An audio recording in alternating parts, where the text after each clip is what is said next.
Okay, so I think our speakers have shared quite a bit about, how can you continue and sustain your initiative. So that's definitely a good point for, all you viewers or interested participants who want to take part in the Youth Action Challenge. It's definitely something to think about. You do not want your initiative to just, fall flat after running it for a few months, but you definitely want it to sustain.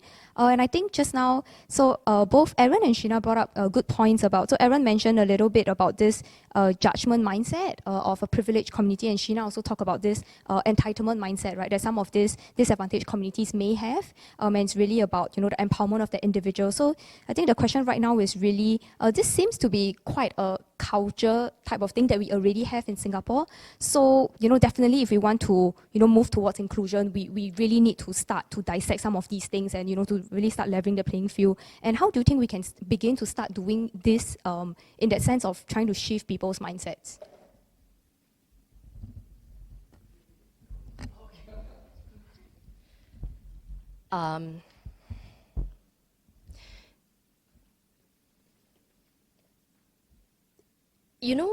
Okay, so I'm 30-something, 35 or 34 this year. When I was maybe 15, I don't see this sign. I hardly see this sign, but I see it everywhere now. I see it next to the bus driver. I see it at the reception counter. I see it at McDonald's. I see it at the hospital counters. The sign says, "Our staff deserves your respect." Basically, you don't be a prat. Yeah, don't over abuse. I think it is sad that we need that sign. I get it. Once in a while, we have somebody who goes maybe overboard because, care for some, somebody in the hospital really need to push something. But the fact that we have a sign there to remind us to be respectful, but yet still hold standards of excellence, of service and all, right? I get it. We don't need a sign. The fact that we need a sign, it means we need education as people, as a human being about demonstrating certain values. Yeah. I'm sorry, what's your question? I got no ADHD. So how do we start shift the culture? Yes. Yeah, thank you so much. Well, it starts with me. It starts with you. It starts with you. I'm sorry, I just have to say this. I'm very used to speaking to people directly. If we witness somebody throwing their weight about, disrespecting somebody, then if you see it, you step up. You step up, you step out. You don't reach in, take out handphone. You can do that later, whatever it is. But you step up. My dad, he is a taxi driver. So years back, right, he was at Bugis Junction. So he stopped the passenger. The passenger went off, this huge burly guy. This passenger went off, don't want to pay money. So my dad got up and walked quickly to this person and says, "Hey," this person turned around, said, "Let go of me." And then my dad, "You haven't paid money." Bugis Junction, my new taxi stand. And then this person started to push my dad on the floor and kicked him. Bugis Junction, a lot of people around. Nobody stepped up. You want to change community? I tell you how to change community. The first person that goes up and go, "Hey, stop it." Or go, "I'm calling the police," or even protect, or whatever it is, you start changing the mind of other people around. It's how the brain works. You can go and read out about oxytocin. Oxytocin is the thing that gets us sustaining as people. In my opinion, I think that's how it sustains businesses and grown-ups also. Oxytocin is the brain chemical that is produced when we give, when we lead, when we love. So if you ask me, and that requires only one person to love. That one person demonstrates that love and care. Love is not fluffy, by the way. Love is that, no, don't do that. Yeah. For one person to step up, the rest who are observing, our levels of oxytocin goes up also. Which means when one person is giving, the rest of us are inclined to give. That's how we are physiologically made. So if you ask me, I think how to change community, one person step up, and my question is, why not you? I'm dead serious here, man. Why not you? Because your one act, you can be walking, you're asking like, hey, how do we ensure that people don't get left behind? Well, if you're walking along and you see somebody sitting there crying or like sobbing, if your heart is inclined, saying that somebody is hurt, somebody is in need, then do something. because the people who are watching will automatically be inclined to give as a result of witnessing also. Yeah. Thank you. No, I really like Sheena's point because I actually really see this being exercised in my school community. So like the environmental sustainability group in my school is really, really strong. So there are like many groups of individuals who are actually stepping up to like become vegan or like to cut down their waste very actively. Yeah, and so like just witnessing all these individual actions spring up in the school community has really like spread a collective action, and it's really been very inspiring to see all this individual action happening, and yeah, just witnessing them living out their lives according to what they preach is really inspiring for everyone around. Yeah, so it could apply to this context as well when individuals actually step up and enact change to the community. I feel like as long as people start doing that, it will become like the next big thing, right? And then people will actually latch onto the idea and actually start the movement. Yeah. Oh, that's it. Of course, we don't want, okay, discernment, again, discernment. I can be going like, I am making a stand right now, huh? I say this group deserves, you don't deserve. When I talk about standing up, demonstrating love, it's to make sure that everybody wins. Nobody is compromised, yeah. Thank you.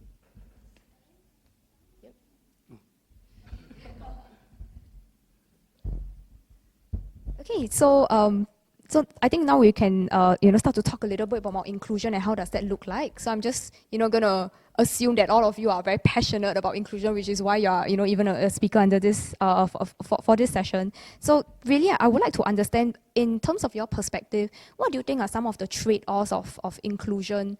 When we talk about striving towards a greater levels of just bringing everybody together. What are some of the blind spots that people may not necessarily know or think about when we talk about trying to progress everyone?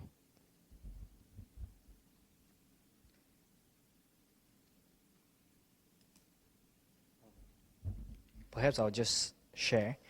I think so.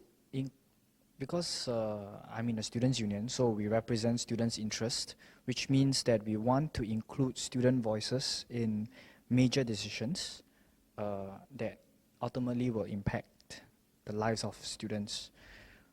But through the process of inclusion, what is the trade-off, right? To me, the trade-off is time. Are you willing to take time to include people into your lives, into your environment, into your decision? So I think this point speaks for itself. Are you willing to take time to perhaps slow down growth so that people can grow together? I think that is something that we need to think about. Or is there perhaps another way so that we do not compromise time, yet we can include people? Yeah. Wow, while you're talking about time, I actually wrote it down on my notes.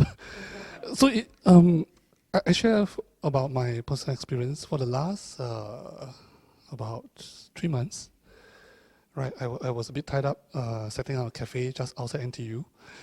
Right, yes. So my cafe has 2 visually impaired staff. Yes, and a lot of time is really spent to understand them and to keep tweaking the operation. So we keep going back and forth just for a very simple operation. But it is because we wanted to include them, and we need to make sure that things are simple for them and safe for them to operate. Because cafe is in it. Because for them, 2 of them, they work in the kitchen. So kitchen has knives, has cooker and things like that, right? Yeah, and the other thing, actually the trade-off is money. Because in order for me to hire them, I need to buy additional equipments or acquire additional technologies, which a normal cafe would not actually need, right? Because they are visually impaired, so they need to have equipments that can talk, right? Or they need more automation, which actually maybe some cafe doesn't need that kind of automation. So actually for me, more time and actually more money is invested in, right, for inclusion to happen. Yeah. I do think before we speak about inclusion, we need to talk about what is the purpose of this getting people included? Are we trying to get people included, or are we trying to make people feel included? So I'm going to give an example. So right here, we have like 7. Okay, 7 of us. But in this room right now, the viewers, you all don't see this, we have over 20 people in this room. And the bulk of the work are actually not done by 5 of us here, but by this 20 plus people that you cannot see. But does it mean that they are not included? Or, what constitutes inclusion? I sometimes wonder if the word inclusion is something that we should be, the concept of inclusion, is it something that we should be looking at? Versus, say, for example, giving honor to the people who are in this room, are in Singapore, using their gifts. I mean, I sit here, okay, we get limelight. I tell you, the light very bright also. Yeah, I mean, we use our gifts, our gifts here. But the people behind, we cannot do things that they have done for us. And to give that honor to them, I think is one way we can start including people in Singapore. Yeah. So we can give them so many things, but if they don't feel, if they are not living as a human being in your eyes, you can give them $5,000 a month. I want that, but I think the issue will still exist. Yeah. So if you ask me, the trade-off is our willingness to be right, to listen, to see the people around. Yeah. The willingness for us to perhaps feel not in the limelight all the time or whatever lah. Yeah. So I think I'll just add on to the answers by talking about a more specific example when we're talking about trade-offs. Because when we're doing work on tackling social inequality, for example, the trade-off or constraint that sometimes will pop up from people observing us is might this run against meritocracy? Right? How do you ensure that you stay true to the fundamentals of meritocracy? So, for example, what we do at Access, what we want to do is we want to close network gaps. We want to build connections for those who don't have them. And sometimes a question that comes up might be, hey, isn't this not meritocratic? But in fact, we see it as all we are doing is we're trying to correct for the social equities at the bottom and close the network gap so that in the end, people can truly compete based on merit when that advantage starts to shrink. So, so this again is really just a more specific example for social inequality.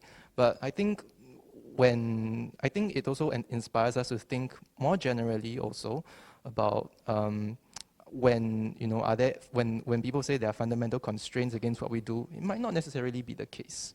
Yeah. So I think what I'm hearing is, people really need to go back and think also about how would they define inclusion and what's their perception of it, because it seems like, even just over here with all the speakers, there's already a diversity of how, do people think inclusion can potentially look like. I guess also as an entire, community or society, how can we all, in a sense, sync up with that perception? Because some people, might be, okay with inclusion at this level, but some people definitely think like, oh, no, we can be doing better and we should be doing better. And if we've achieved this level, then, how can we close that gap to reach to the next stage? And I think on that, there is a question over here. Yeah, there's a comment made by Chelsea. Thank you for your comment. And basically, her question really surrounds the idea of what do we actually mean when we say the nation is progressing? How do we define progress, and how do we define success for a nation? And I think she's asking this in light of the fact that because the emphasis that we place on a very narrowly determined list of success, for example, excelling academically, earning lots of money, hinders a very wide range of predispositions and interests of our very diversely endowed community. And she's not talking only about beneficiaries, but she's talking also for volunteers. So she says here, many people struggle to be committed in their volunteering roles because they have prioritized other things that might be more crucial in attaining societal success. For example, studying for good grades. So she really touches on the point that we did bring up earlier about sustainability, and also how perhaps redefining success and progress could help us to become a more sustainable and inclusive society. Yeah, so any of the speakers would like to share their thoughts on this? Maybe even just what does success mean to you. Yeah, precisely. How would you define success? Yeah, so how would you define success? What success means to you? And progress also. What Yeah. does progress mean? What is the ideal state when you include everyone and then everyone is really included and then we succeed? What does that look like for you guys? Yeah.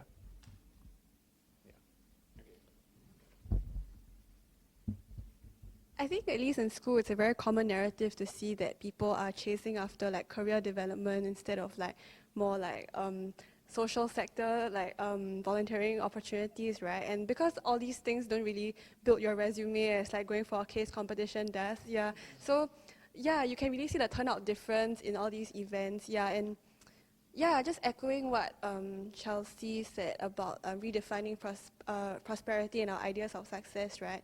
Like, yeah, are we only, like, I think it's a common narrative among students also, but I'm sure for working adults as well, like, this prosperity does entail about, like, economic development, career development, but I'm guessing that, like, the greater narrative has to really be about redefining what success means to us in, like, the moral and character development as well, right? What we mean to be, like, yeah, so that there have been a lot of studies that show that actually increasing, like, wealth doesn't actually bring you any happiness, right? Yeah, but it's more about building the human capital, social capital, building stronger relationships and connections with people that actually bring you the ultimate, like, higher well-being, beyond, of course, a certain point of economic growth.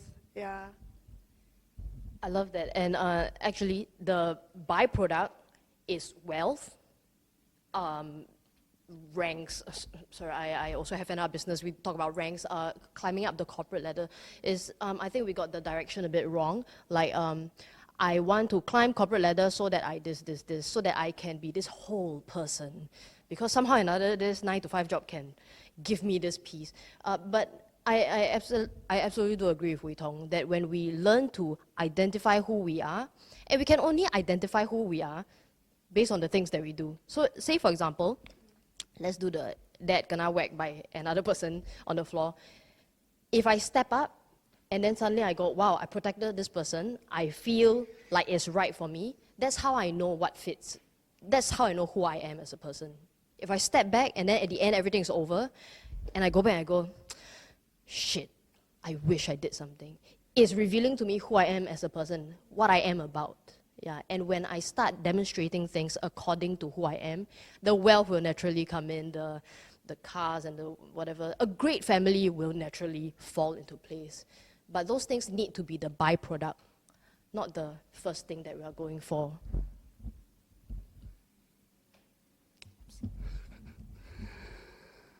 I think success, again, is very subjective to the individual. But I probably would like to talk about success as a nation. I'm not very sure if you all know about the 5 total defense pillars that we have. Right. Yeah. So I think a lot more people can connect well with economical defense and military defense. Yeah. So I think more emphasis need to be on social defense and psychological defense. But true enough, we are small. That's why we need to have strong defense. And in order to have strong defense, we need to have a lot of money to buy the better hardware. Yeah, but I think this hardware is also as important as the other hardware, right? So I feel that, yeah, as a nation, we need to showcase to the world that Singapore is not just about money, but Singapore cares. Yeah. So I'll speak as an individual, because I agree with what Aaron said on the national level. So to me, success is feeling warm here. So how do I feel warm here? It's actually first, I know that I'm able to give my parents a good life, because again, I come from a humble background. Next is being able to know that what I'm doing, or my future career, whatever I'm doing, is making a significant impact on other people. So that, the end goal is not wealth. That is just a byproduct. I fully agree. Is what you are able to achieve, whether or not you are playing an important role to society. I think that is what makes me feel that, I've reached a point of success in life. Just maybe just a quick even defense of the young people who may be feeling like they are prioritizing, for the young people who are still prioritizing very much the tangibles or who see success in a very conventional way. Because, well, one of the topics that I love talking and writing about is what we're talking about now, inclusivity. But there's something else I also like to write about, and that's about disruption, economic disruption, and how we young people are really facing a disrupted narrative. For many years, the narrative was study hard, get a good job, get good grades, get a good job. But now suddenly it seems like suddenly everything's changed, and now you need beyond paper qualifications. If I just list them: internship, community involvement, overseas exchange, micro credentials, a good portfolio, and whatnot. So I think that there is a growing sense of some uncertainty, and therefore some sense of insecurity amongst this generation, which I actually like to call generation disrupted. So yeah, and so I don't think we can, at this moment, I don't think we can really fault some people too much if they want to refocus on the conventionals, or if they still want to focus on the conventionals. It's definitely not a response to a rebuttal or anything, but I just want to add that perspective that sometimes it may be more difficult for some who are still trying to secure a disrupted future. Actually, I agree. So the insecurities that you mentioned are not unfounded, because we may speak about going for something that is meaningful. Wealth is not is a byproduct and all that, but actually some people indeed need this, right? You need to be competitive, because given the current landscape, where jobs, if you want to get a job that you really like, you have to fight with many people, and it's very competitive. So that drives people to be, push up their portfolio, do resumes, join this, join that. So I think this needs to shift. But how do we do that? I do not have an answer. But it's really, really worth something that we should all think about. Yeah. Thank you. So, really, I guess it goes back to the question of individuals' willingness to step up. And of course, as you're chasing a lot of this more conventional descriptors of what success can look like, it's also whether can we increase the capacity of each individual to also provide care and compassion, right? Especially to those who are more disadvantaged in terms of their life experiences. So now I'm going to pass the mic to Daniel. He'll be talking a little bit about, really the call to action, and to also probe some insights on what you think can we start to look at in terms of creating that change that we want to see. Right, thanks, Deborah. So you're right, and we talk about so much about how we need to change the mindset. And I think this session itself is one way in which we are trying to do that, right? We talking about it to other youth from a youth perspective, and from the various sector organizations, telling them that, hey, not everyone is thinking, buy into this old narrative, because that's not going to help us to be more inclusive as a society. That's not going to help us progress. And we think that we can do something about it. So moving from that learning point, we also want to find out from the speakers here, what are some things you think that communities can do, because we've talked about the individual, or even how do you think some communities can collaborate together? What are the potential possibilities? And this is really just a starting point to spark off some ideas so that our viewers online who are listening in, or maybe those who are tuning in after, because this session is going to be archived on our youth conversation landing page, can listen in and have to think about, and maybe they come up with some brilliant ideas that can channel into the Youth Action Challenge. Right, so what are some possible ideas that you all might have? And we can just put it up for discussion, really. Yeah, even working with the government, working within communities, or seeing a collaboration between communities that appear to be distinct and doesn't overlap. Maybe there are possibilities there that you all see through the work that you all do, and through where you are studying at. Yeah. So anybody want to just spark the first thought? Yeah. So just a quick, perhaps a starting point about what you mentioned on working with the government. I think that many people or many young people who do start these ground-up organizations, they start these, ground up by virtue of the fact that they see a gap in the system and they want to plug that gap. But perhaps somewhat paradoxically, my advice to these new founders of ground-up organizations is really to work with the government and because you may feel that, hey, you're plugging a gap that the government was perhaps not able to plug previously. So now it's weird, why should I approach them again? But actually, for one, the government remains the best provider of networks and resources which you can tap on. And second, it is precisely because you are plugging a gap that the government may not have been able to plug that the government would definitely want to work with you. So, and the third factor, sometimes you may think, oh, I'm just a ground-up organization, and there's that level, maybe you may feel, oh, the government, there's that distance. But I think that, and I'm generally say that the government, especially with the Youth Action Plan, is really sincere with wanting to engage youths and ground-up organizations. So I would say that, you really just need to reach out to the relevant government agency, perhaps the outreach agent, the outreach arm, and you could even just, if you're a ground-up organization and you're youth, you can just start with MCCY or NYC, right? And then I'm sure they can direct you to the relevant agency. And that's true, because they are the ones who are driving a lot of these movements, and that has been the experience with Access as well. So yeah.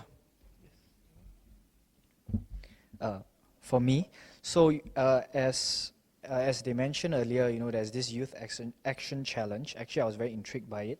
So I actually am going to participate in it because there is a pillar that I feel very strongly for.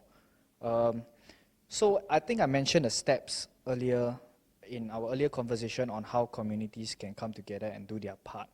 So first step is to find like-minded people, which is currently what I'm doing. So I'm really trying to see who is very interested that I can form a team with, and then work on very interesting ideas that we can really help people. So next, I think after we find like-minded people, the next step would be to look at the topics that we think we can contribute in. Maybe it can be helping SMEs in some ways to internationalize, or it could helping people to upskill and find better jobs in their careers. And of course, most importantly, next step would be for me to look for an area that I can test bed my ideas. Find someone that's willing to support and allow you to use their ideas in that space so that you can see whether or not your ideas are successful, whether or not they're impactful and significant. So that is the thought process that I'm currently having. So I hope that this would be useful for those who potentially would want to join this platform as well, because it's a very good platform for you to really contribute, at the same time meet people who are also very passionate about making a change. Yeah.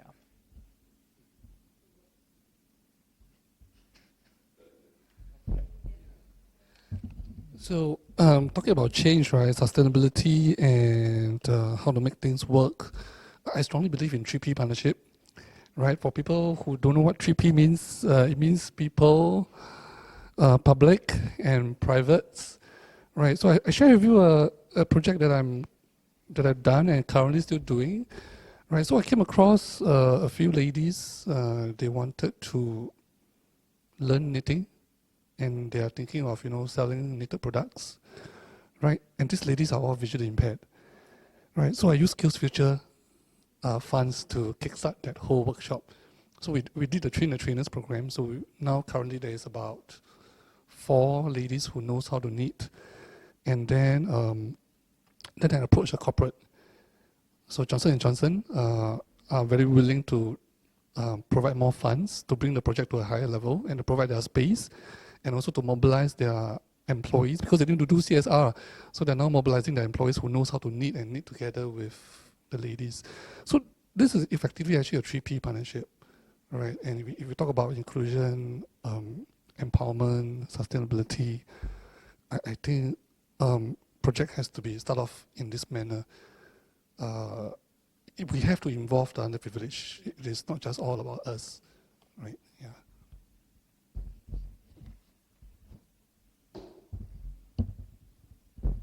All right. Actually, we have another comment from one of our online listeners from Zhonghan. So as we are talking about the call to action and how can we come up with solutions and ideas to actually become an inclusive society, I guess the question we also need to answer is actually, what does an inclusive society look like for you guys? And he's hoping to actually get a view from each of the speakers here. So maybe you all can have a think about it. So the question again is, what does an inclusive society look like to you? Because you all come from different contexts and different backgrounds. Yeah.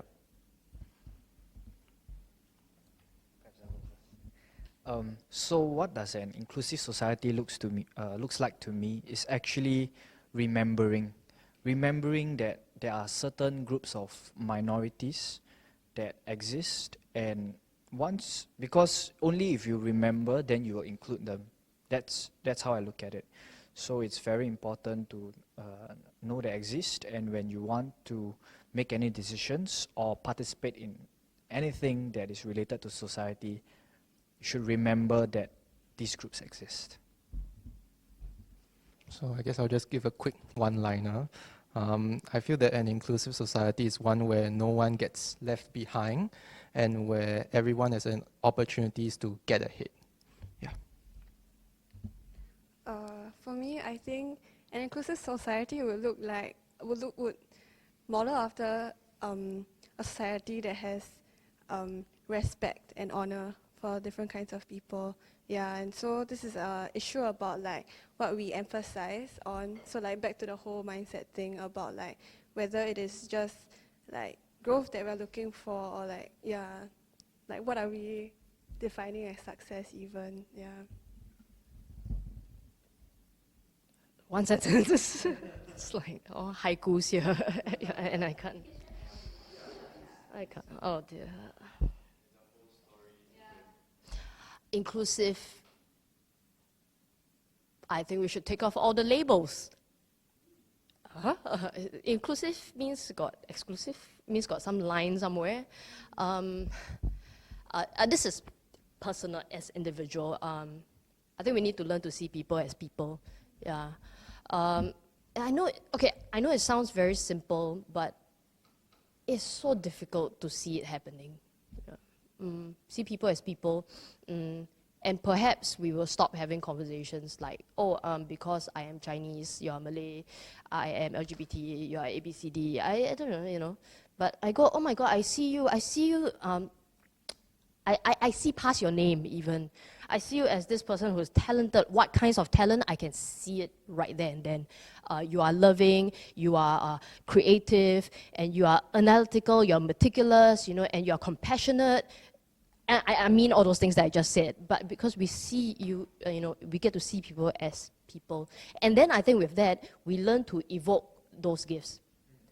Because when we can see gifts, when we see a need, right, we can plug them in already. If not, all these gifts, it's not used. Yeah, and I think that's when the person don't feel purposeful. I mean, I've been through it myself. Yeah. And it leads to things like stress, anxiety, depression, suicide. Yeah. Take off those lines, see the people first. Yeah. Kind of similar to what I wrote down. I think equal treatment regardless of race, religion, color, and ability. Right, and I think probably there should be more platform for interaction, for cross-cultural learning between different pockets of community. I think interaction is the key. When there's more interaction, there's more understanding, there's more empathy, right? And then we will start to be able to offer more care. Yeah.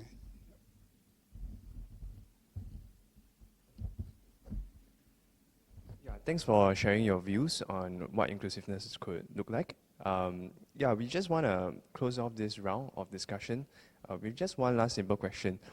What would be one thing you would change if you could do it to make Singapore more inclusive? Yeah. If there's just one thing and you could just make that change right now, what's that one thing? I mean, of course, your inclusivity, yeah, lah, equality straight away, yeah. But as in that really, people can actually latch on and actually build on those ideas. And actually, maybe people with the resources out there who are listening in can actually, hey, that's a good idea. And I have the resources, because we're talking, earlier on we talked about matching resources as well.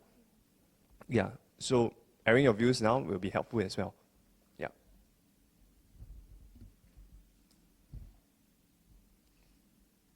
Anyone?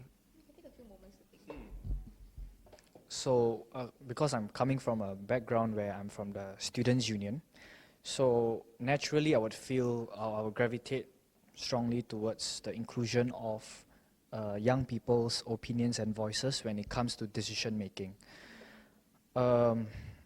Maybe it's a stretch, but I mean, if you look at major decision making bodies, how many of them are young people? What is the age makeup? Even, I dare say, like perhaps boards of organizations or companies, you know, how old are these people? And ultimately,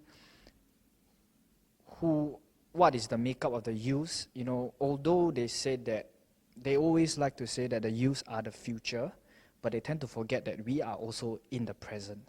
So we are also stakeholders. We should also be part of this ecosystem where our voices are included in these decisions. I guess if there were one area which I would like to have it be more inclusive, and this is actually inspired by something that Edward started, you know, the first step, which is to really make hiring more inclusive, because that is the cut-off point where it matters, where people get their, you know, earn their livelihood, where people, you know, whether they get their dream job, whether they even get a job or not. So inclusive really in various ways. I guess one way would definitely have to do with people with disabilities, people with mental health issues, and on a more general level, hiring inclusiveness in terms of not judging the applicant too much based on his previous achievements, but judging that applicant on his or her achievement at the point of application, so that we can be truly serious when we say we will provide opportunities for all at every stage of life. That part, every stage of life, has to materialize in this way. I guess mine would be a bit more like educational in the sense of like instilling like better and well-structured moral education.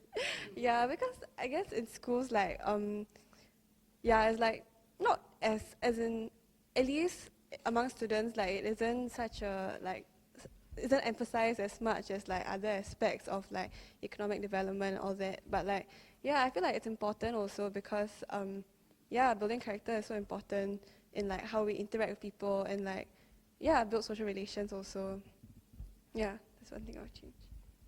Yeah, I do think so. Civics, moral education, but not just that, because if we go civics and moral education, we may come to a point where the kids go, I don't litter because I don't want to be fined.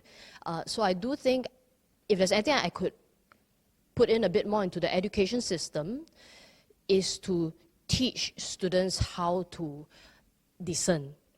So to teach wisdom rather than knowledge. So the current civics moral education right now is easy to come across as knowledge versus teaching them how to be wise. Actually, it's not just that. I do think now we have lifelong learning, or, you know, like older folks get to be educated that way also, to learn how to discern. Because it's important to have knowledge, but wisdom is the thing that tells us, that guides us how to use the knowledge. Yeah.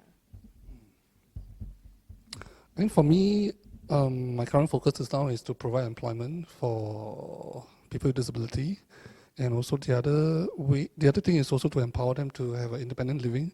So the other thing that I'm also focusing on is to develop assistive device, right? So that you can, you know, they can, for example, roam freely around the country. Yeah. Right, thanks for your thoughts on those. I think I just want to summarize what we've discussed so far.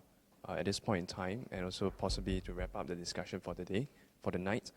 Feel free to add on anything that you think is actually critical for youth to know, actually just Singaporeans in general who are tuning in, right, to know.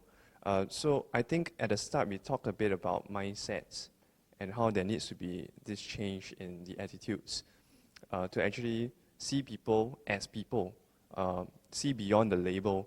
When I look at someone, I don't think of, and that really, I guess that really shows in the way we introduce ourselves sometimes, right? You say, oh, I'm so, hi, I'm Daniel, I'm so and so, from where? And then like, oh, why do you need to say where you're from? Even, I'm Daniel, it's just me, I'm me. And you talked a bit about how we need to shift some of these mindsets and from being too judgmental and seeing people and actually stepping up. I think from Sheena's example and her story, stepping up to really be the change, start the ball rolling, right? Don't need to wait for somebody to do something about it. Why don't I do something about it? I'm the citizen of this country, and I'm caring for my own citizens, so why don't I do something about it? And then we talk about whether some of the current interventions are sufficient, and we talk about possible partnerships. We talk about resources and ownership. So we recognize that there's a disparity between ownership of certain projects and actually resources do not always reside with us. So how do we match is a sort of like a demand and supply. How do we match the resources with the right people and the right partners to actually get things moving on the ground, right? We recognize that the role is not just the individual, it's not just the government, it's not just the community. Everyone has a role to play. And ironically, there are individuals in the country working for the government, individuals belonging to communities. So to even make that distinction, oh, you are government, but I'm a citizen also, right? I'm also an individual. It's also a bit ironic in that sense. Yeah, so those are the few landing points I guess we all took out of today's discussion. And also, at the end, we talked a bit about what we want Singapore to look like at the end of the day, and you all talk about specifically in your own areas, which was very insightful. Yeah, Deborah, anything to add on that you thought was... Okay, cool. So, yes, the whole purpose of today's discussion is also to encourage people who might be viewing this online, and especially after this whole session has ended, right? Actually to take part in the Youth Action Challenge. Following tonight's session, part of our commitment at NYC is really to see that the insights from today's and past engagements are given to the relevant agencies and actually taken into serious consideration when designing policies and interventions. I think we've heard a lot about, youth not being able to really influence policies. And this is one of the platforms that we're trying to enhance and amplify the youth voice into policy making. In fact, as part of that commitment, we started a Youth Action Challenge. So what is the Youth Action Challenge? Just very briefly, it's exactly intended to extend up to $50,000 to support ground-up initiatives. And it's not just throwing money at people, right? It's about journeying together by providing guidance of experienced mentors and industry professionals to actually help youth turn their ideas into reality. I don't know about you, but to know that there's strong support for youth, I myself being a youth, and actually to say that, there's actually a possibility that we can have a strong influence over policies and initiatives. It really sounds really exciting to me. So do find out more at the links on the event page, or simply Google Youth Action Challenge. The first session for what we've talked about, which is on inclusiveness and social issues, is actually happening really soon on 21st September. So be sure to sign up for that session, right? Once again, thank you for all the speakers who have come down, taken the time on a Friday night, right, to actually share your different perspectives.